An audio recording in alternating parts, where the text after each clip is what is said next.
예, 오늘은 레위기 1장 본문부터 시작할 겁니다. 이제 레위기 1장을 다 펴셔서 일단 1장을 다 읽고 시작합니다. 자, 레위기 1장 같이 읽습니다. 여호와께서 회막에서 모세를 부르시고 그에게 말씀하여 이르시되 이스라엘 자손에게 말하여 이르라. 너희 중에 누구든지 여호와께 예물을 드리려거든 가축 중에서 소나 양으로 예물을 드리지니라. 그 예물이 소의 번제이면 흠없는 수컷으로 회막문에서 여호와 앞에 기쁘게 받으시도록 드릴지니라. 그는 번제물의 머리에 안수할지니 그를 위하여 기쁘게 받으심이 되어 그를 위하여 속죄가 될 것이라. 그는 여호와 앞에서 그 숫송아지를 잡을 것이요 아론의 자손 제사장들은 그 피를 가져다가 회막문 앞 제단 사방에 뿌릴 것이며 그는 또 그 번제물의 가죽을 벗기고 각을 뜰 것이요 제사장 아론의 자손들은 제단 위에 불을 붙이고 불 위에 나무를 버려놓고 아론의 자손 제사장들은 그 뜬 각과 머리와 기름을 제단 위의 불 위에 있는 나무에 버려놓을 것이며 그 내장과 정강이를 물로 씻을 것이요 제사장은 그 전부를 제단 위에서 불살라 번제를 드릴지니 이는 화제라 여호와께 향기로운 냄새니라.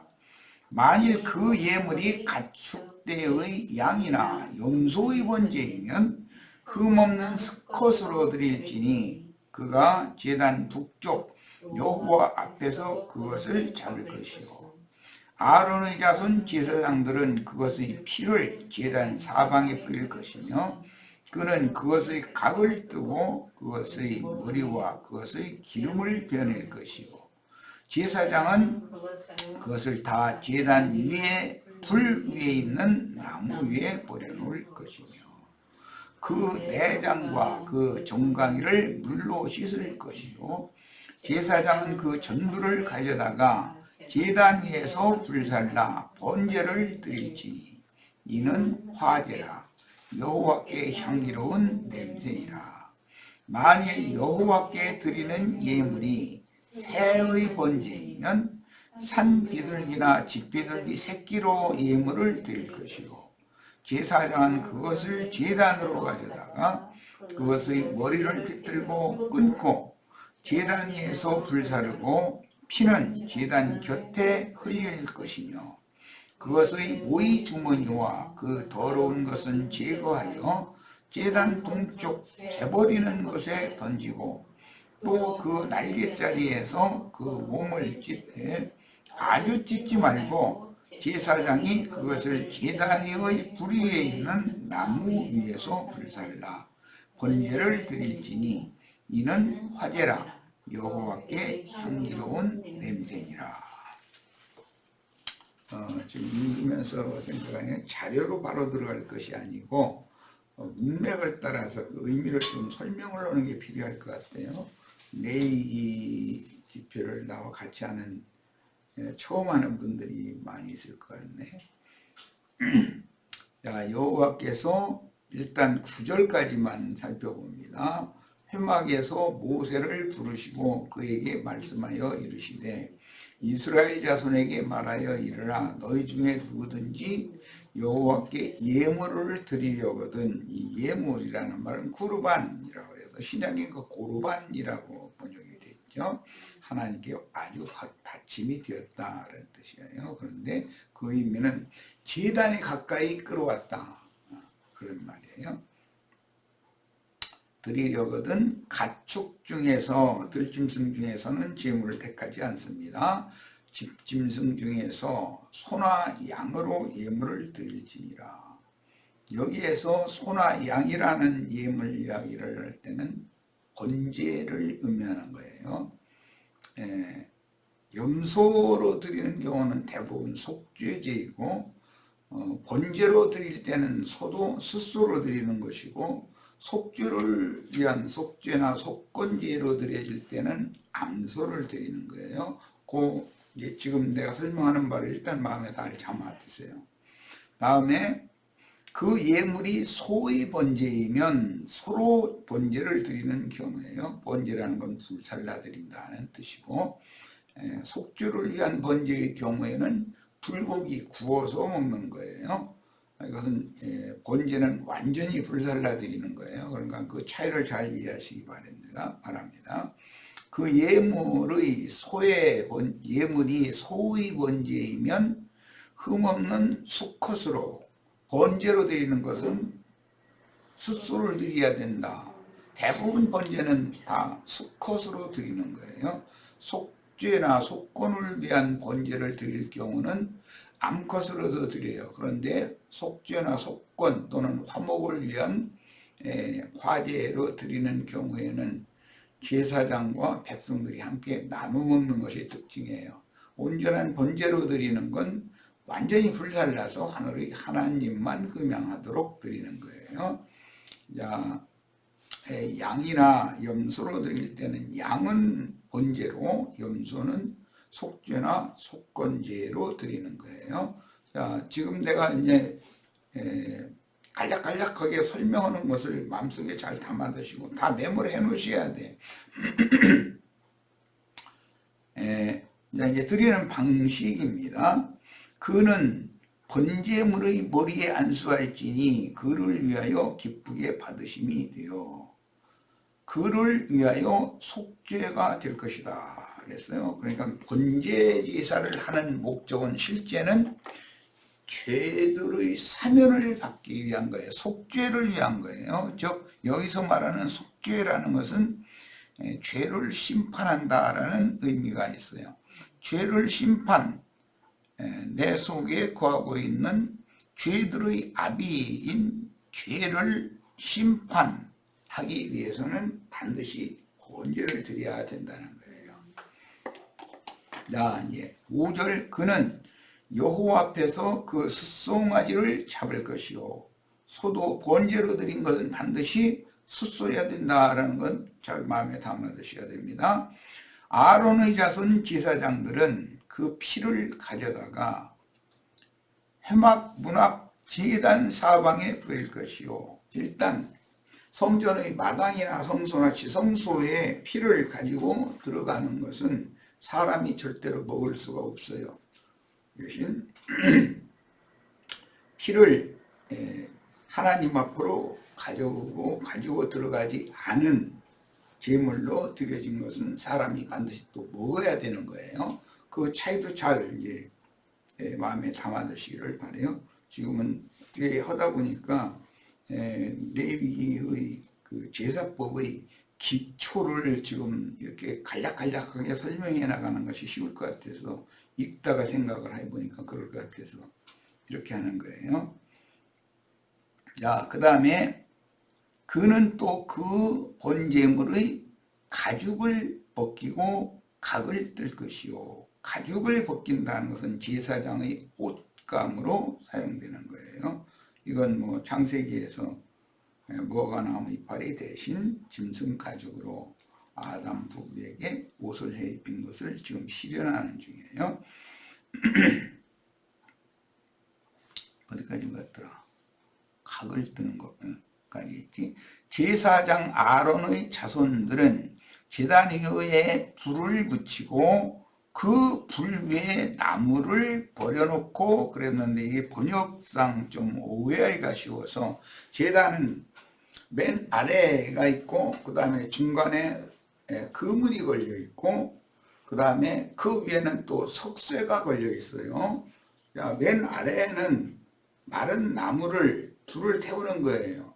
그 다음에 중간에 걸려 있는 그 그물 거기에다가는 숯을 갖다 올려놓는 거예요. 그러니까 이 번역상의 의미를 잘 지금 이해를 해야 돼요. 제단에 관한. 그리고 맨 위에 석쇠 위에다가 오각으로 쪼갠 번제물을 갖다 걸쳐놓고 실제로 태우는 건 숯불로 태우는 거예요. 아래에서는 장작으로 불을 지피는 거고 그 그림을 잘 머리에 담아 두시기를 바랍니다.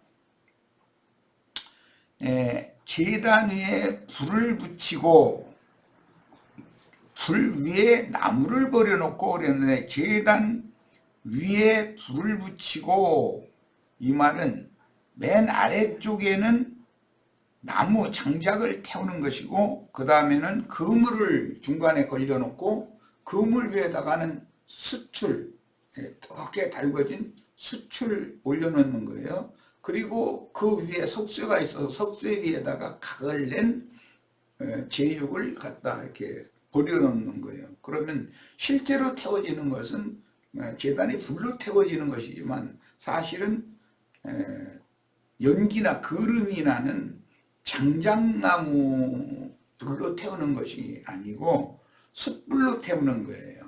그러니까 요 개념을 잘 이해를 일단 하셔야 돼요. 나중에 이제 그런 말씀이 나올 때 그걸 설명을 할 거예요. 오늘은 이제 그 기본 개념만 설명을 일단 해드리는 거예요. 그 다음에 그 내장과 정강이를 물로 씻을 것이요. 사실은 그 내장이 제일 중요하지요. 제사장은 그 전부를 내장과 정강이까지 전부를 제단 위에서 불살라 번제를 드릴지니 이는 화제라 여호와께 향기로운 냄새니라. 그래서 이 문자적인 개념을 잘 이해를 하시기를 바랍니다. 오늘은 일단 레위기 1장 1절에서 9절까지 이 내용은 소로 번제를 드리는 경우에요. 이것은 암소는 번제로 드리지 않는다라는 거 충분히 말씀을 드렸어요. 자, 반드시 번제로 드리는 것은 수컷이어야 돼요. 양도 수양을 번제로 드리는 거예요. 암컷은 속죄제나 속건제용으로 똑같은 화제로 드릴지라도 드리는 대신 그것은 완전히 불사르는 것이 아니라 암컷은 고기를 제사장이 먹을 수 있도록 절기 제사에 참여한 백성들이 함께 먹을 수 있도록 숯불에 고기를 그냥 굽는 거예요. 익히는 거죠. 그 차이를 잘 이해를 하셔야 됩니다. 자, 이제 자료 말씀을 어제 올려놓았는데 오늘 이제 들어갑니다. 오늘 레위기 1장 1절에서 9절 말씀을 중심으로 나누는데 이것은 숫소를 오각을 쳐서 번제단에 올려놓고 완전히 불살라드리는 번제부터 지금 시작을 하고 있어요. 그런데 사실은 우리 지체들은 난 시간이 없으니까 오늘 다 못 읽었는데 레위기 6장과 7장을 곁들여 읽으시면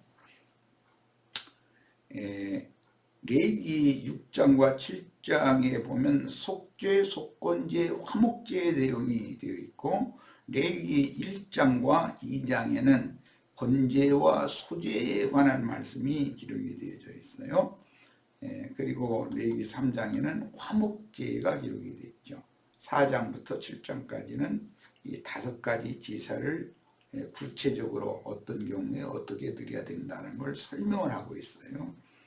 제사는 레위기 1장, 2장, 3장에는 번제, 소제, 화목제 순으로 되어 있지만 실제 제사를 드릴 때는 번제, 소제, 속죄제, 속건제까지 드린 다음에 화목제는 맨 나중에 드리게 되는 거예요.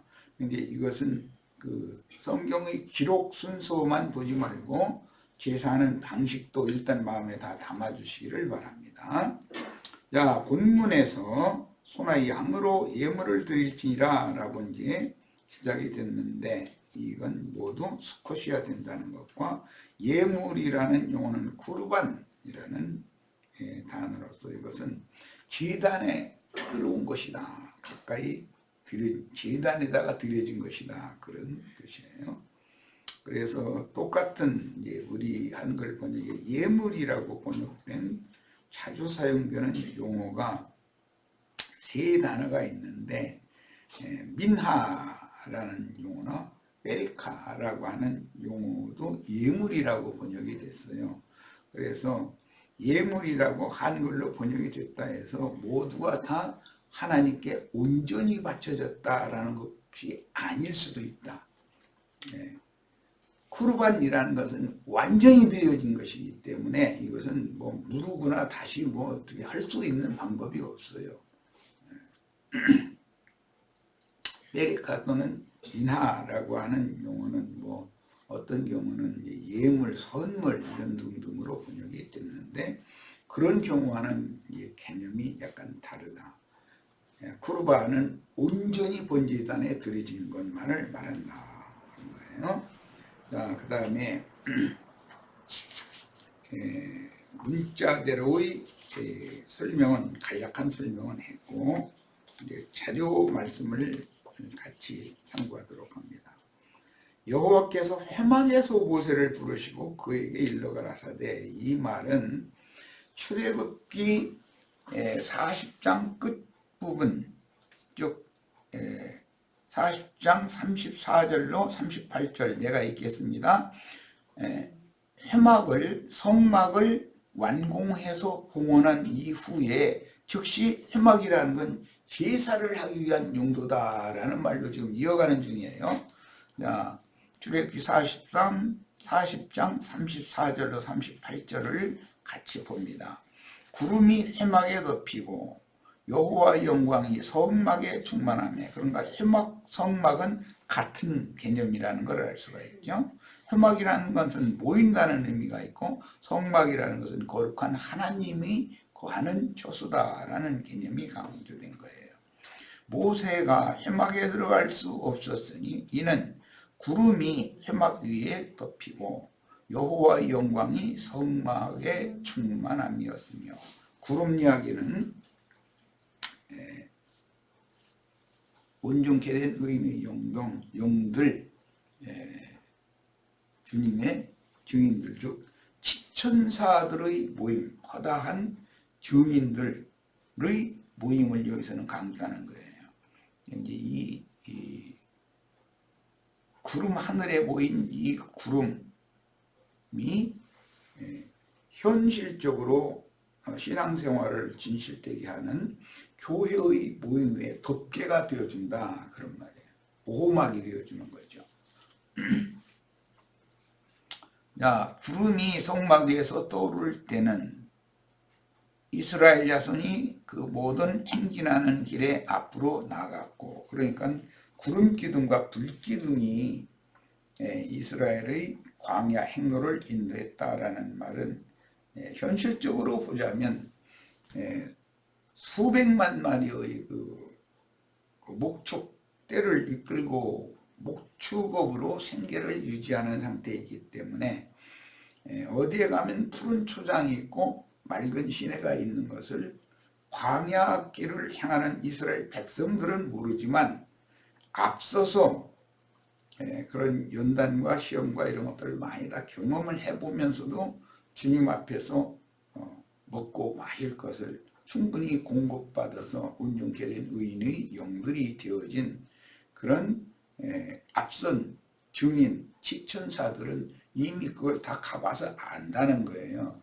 그래서 광야길의 인도를 실제하는 것은 하나님이 하시는 일이지만 구름기둥과 불기둥이 인도를 해주는 거예요. 그런데 사흘길씩, 그러니까 너무 멀리 가지도 않고 새끼 딸린 의양들이 지쳐서 가다가 쓰러지지 않을 정도로 이렇게 적당한 거리씩을 인도를 해서 광야길을 인도했다, 이제 그런 뜻이에요.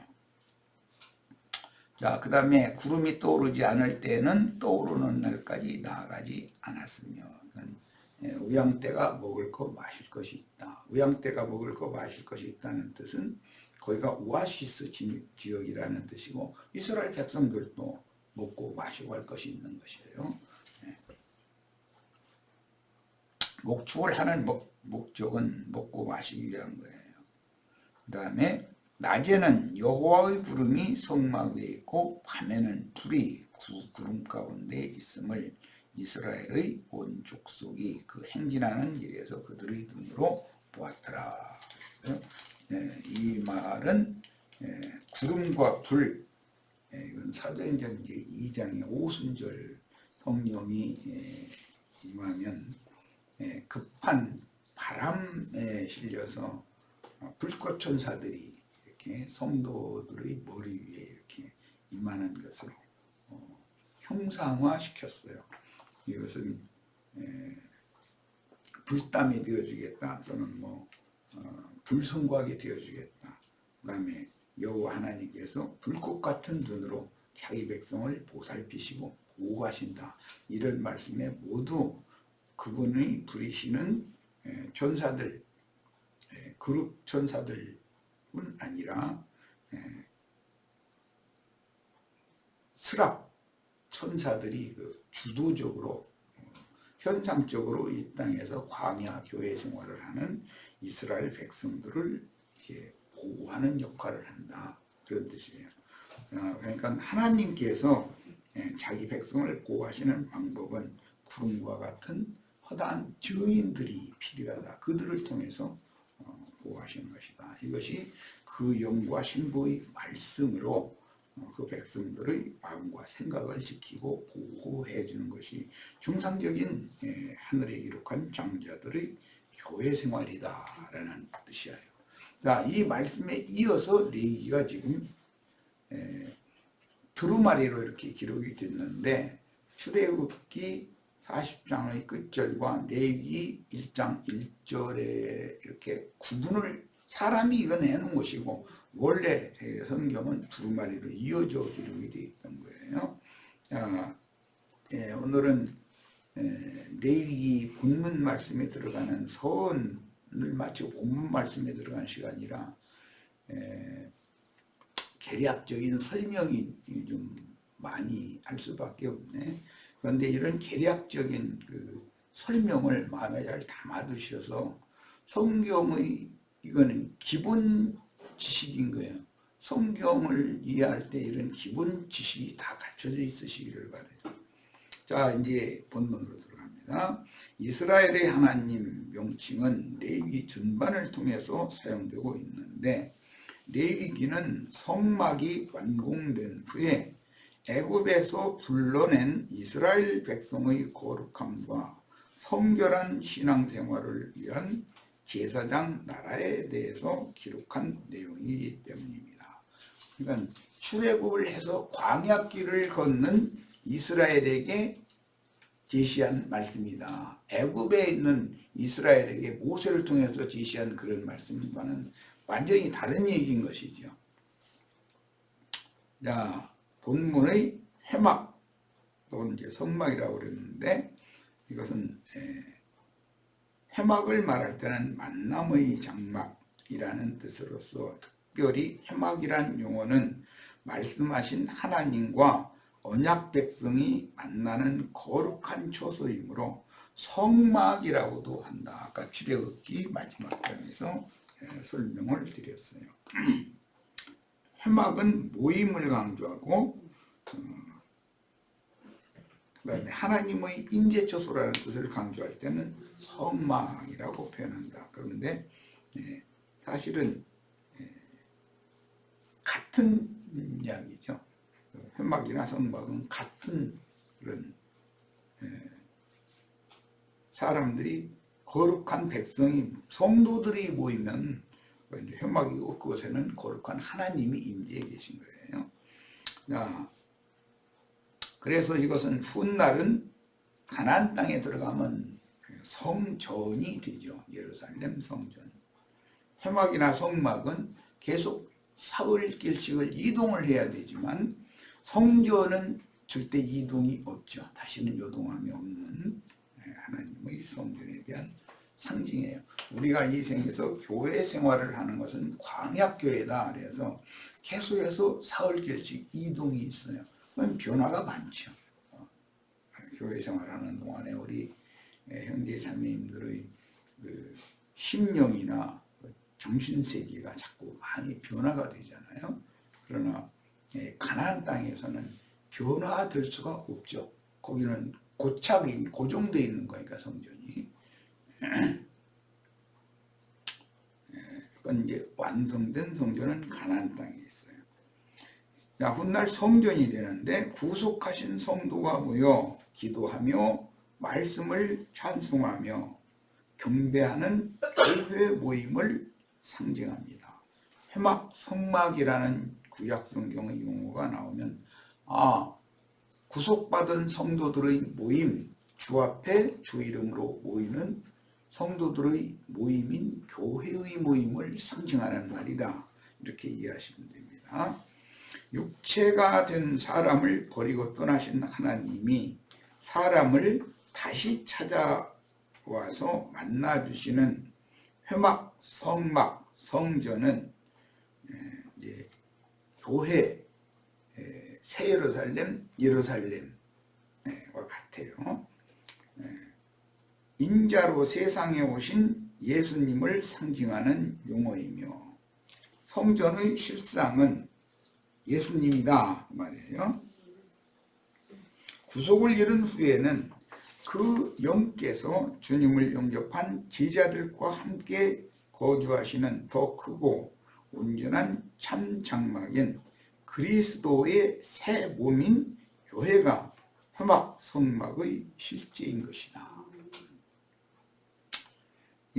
하나님이 어디 계시냐 이렇게 물어보면 교회 중에 계신다. 그 다음에 피로 사신 성도들 각자의 심령 속에 은혜로 임재해 계신다. 이렇게 답변하면 틀림없는 답변을 한 거예요. 창세기에서는 뱀의 미혹에 속아 여호와께서 엄히 금하신 선악을 알게 하는 지식의 나무 열매를 따먹고 자신들이 벌거숭이인 것을 보고 수치를 스스로 덮기 위해서 무화과나무 잎으로 하체를 가리고, 이것은 신약의 용어로는 양심상의 가책을 의미하는 거기 때문에 하체를 가렸다라는, 생명의 처소를 가렸다라는 말은 영을, 양심을 스스로 가리려 했다. 이제 세상 말로는 어떻게 손바닥으로 해를 가리느냐, 이런 말을 많이 하죠. 그런 개념이다라는 걸 이해를 하시면 됩니다.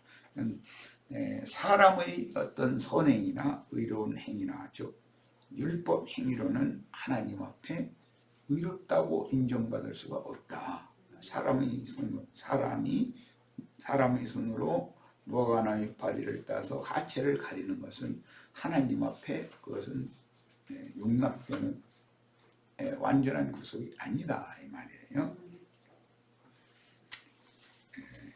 동산의 나무들 사이에 숨었다. 창세기에서는 이렇게 됐죠. 그 동산의 나무들은 무화과 나무 잎으로 침발했으니까 무화과 나무들이 많이 심어져 있는 그런 산에서 무화과 나무 사이에 숨어 있었다라는 뜻이죠. 그것은 이제 신약에서는 나다나엘이 무화과 나무 아래에 있을 때 예수님이 이미 그때 그를 다 보고 있었다 이렇게 표현이 되어져서 인간이 스스로의 인간의 의나 선한 행위를 통해서 자신의 죄가 거하고 있는 자신의 죽은 양심의 가책을, 참소를 스스로 어떻게 피해보려고 또는 가려보려고 숨어보려고 아무리 해도 하나님은 그 사람의 이미 저지른 지난 죄과들에 대해서 다 보고 계시고 그가 무화과나무 사이에 무화과나무의 발로 치마를 입고 숨어있는 상태에서는 외식하는 행위라고 다 판단하고 계시기 때문에 오히려 그것을 더 가증하게 여긴다라고 이렇게 표현이 되어져 있어요. 사람은 반드시 구원자, 메시아, 그 그리스도로 말미암아 가리움을 받고 덮임을 받아야 된다. 그래서 첫 아담 세계에서의 옛사람의 그 행위, 헌두덕이라고 그러는데 그것을 다 벗어 던져버리고 거지 옷은 벗어 던져버리고 그리스도로 새 옷을 입어야 된다라는 걸 강조하고 있어요. 이것 때문에 번제를 드릴 때 반드시 제사장은 소의 가죽을 벗겨서 가죽옷으로 가리는 거예요. 자, 이에 따라 이스라엘은 대대로 구원자께서 죄인들을 찾아와서 구원의 말씀, 믿음의 말씀을 전해주실 것이라고 믿었으며 무화과나무의 뷰로는 가리거나 덮을 수가 없다라는 이 문제 때문에 반드시 메시아가 오셔서 무화과나무 이파리, 즉 사람의 선한 행위와 율법의 의에 의지하려는 것을 완전히 벗겨버리고 짐승 가죽으로 상징되어진 십자가에 못 박혀 죽으신 예수, 그분의 의로 속옷과 겉옷을 하나님이 친히 입혀서 덮어주셔야 된다. 이것이 복음입니다. 반드시 그 선지자, 이것을 가르쳐주는 선지자를 그 선지자라고 그러죠. 그 선지자는 왕 중의 왕, 대제사장, 그 선지자, 이 세 가지 직분은 메시아, 그 그리스도가 행할 직분이란 말이에요. 그래서 예수님은 왕 중의 왕으로 대제사장으로 그 선지자로 세상에 오신 거예요. 자, 이것이 메시아를 대망하는 유대인들의 신앙이었습니다. 이 인용구는 다 우리 지체들이 읽어보셔야 됩니다.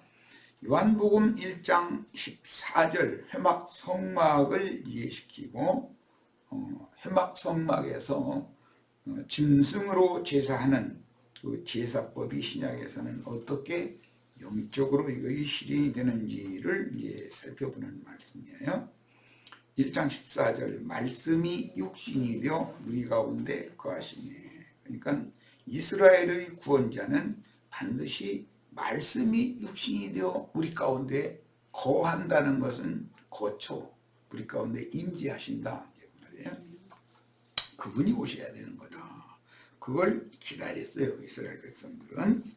자, 말씀이 육신이 되어 우리 가운데 거하심에, 여기 거한다라는 말은 임재한다라는 뜻이고, 창세기 33장에서는 밧단 아람에서 돌아온 야곱이 야복나루를 건너가지고 하모리 아들 세겜성의 그 원조상을 하몰이라고 그러죠. 세겜 사람들의 영역 이제 변두리에 이제 짐승들을 위해서 우리간을 짓고 야곱 족속들을 위해서는 운막을 지었다. 그런데 그 우리간 운막이라고 하는 것이 그 장소 이름이 숫꽃이라고 돼 있죠. 숫꽃에 이르러 세겜성의 숫꽃에 이르러 장막을 우리간을 그 사람을 위해서는 장막을 이렇게 세웠다 이렇게 됐는데 그 복수 형태는 수카라고 그래요.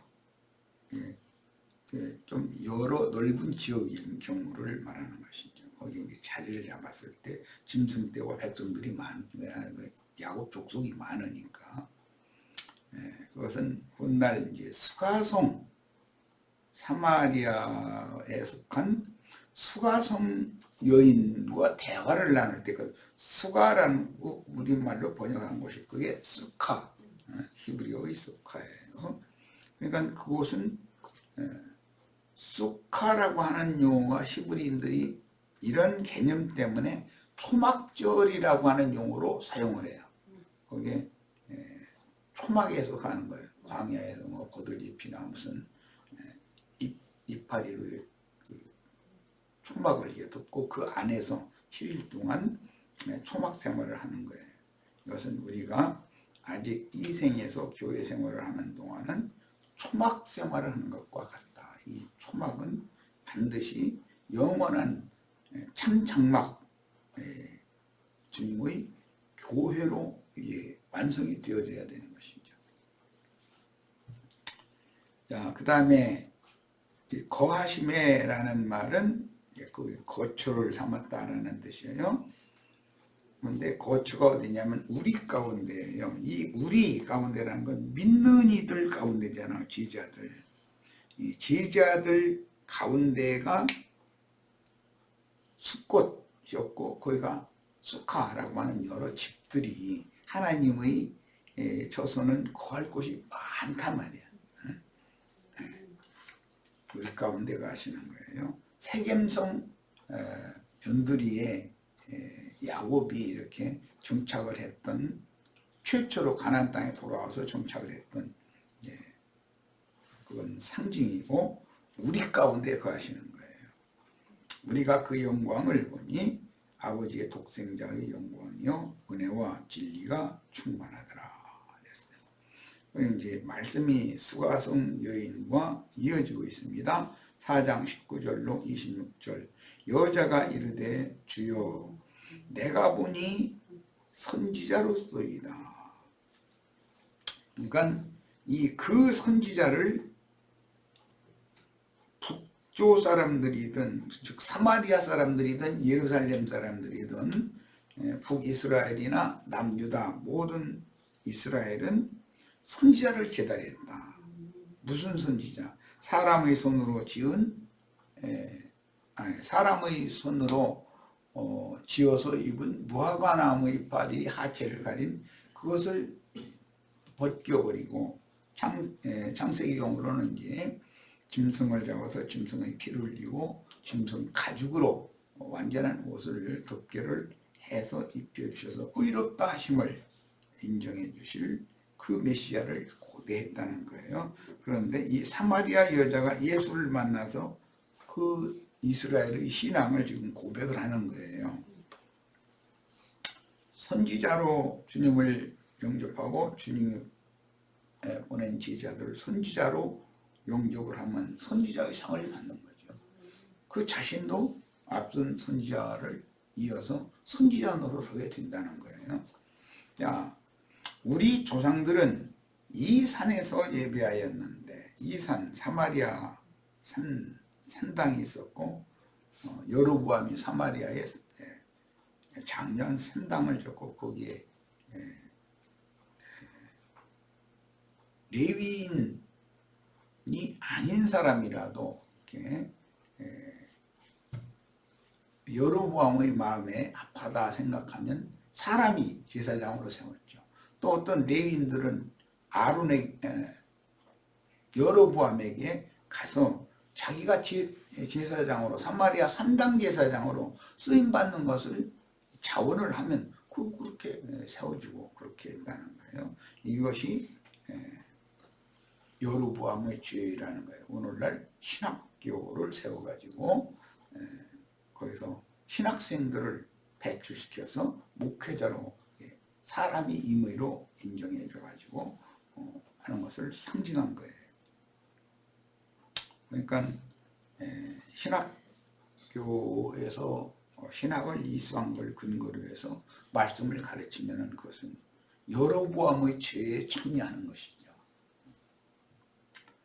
자, 이 산에서도 말고 예루살렘에서도 말고 그런데 이 산에서 예배하였는데 사마리아 산당에서 예배하였는데 당신들의 말은 예배할 곳은 오늘 말씀에 회막, 성막, 가나안 땅에서는 성전이에요.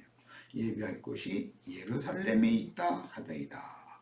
그러니까 주님은 여기에 있다 저기에 있다 그렇게 할 수 있는 분이 아니다라는 개념이 지금 없는 거예요. 구약 백성 이스라엘 백성들은.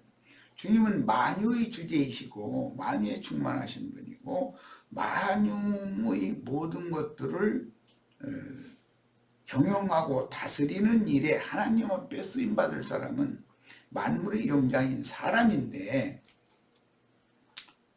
사람 속에 주님이 함께 하셔서 주님께서 만물을 다스리게 해야만 정상적인 것인데 사람의 손으로 신전이라는 걸 세워놓고 그곳에 사람이 세운 사제가 강대상에서 강론하고 이렇게 하는 건 하나님의 뜻과는 전혀 맞지 않는 거다 이 말이에요. 이것은 아마 우리 지체들은 여러 번 들었으니까 큰 거부감 없이 받아들이겠지만 기독교계에서는 이게 어마어마한 싸움이에요.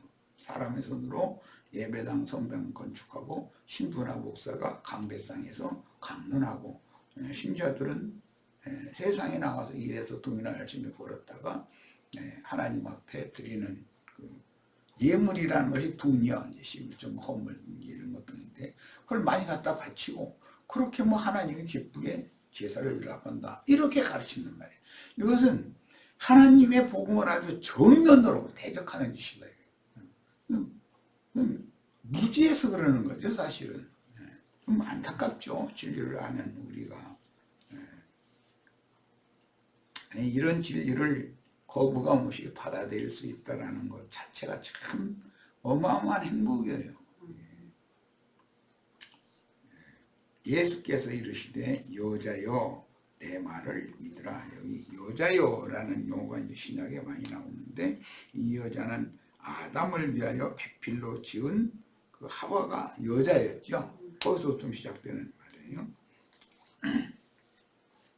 여기서 말할 때 여자여 하는 것은 영적 적용을 하자면 교회여라는 말과 같은 뜻이에요. 그리스도와 교회가 지금 만나고 있는 중이에요.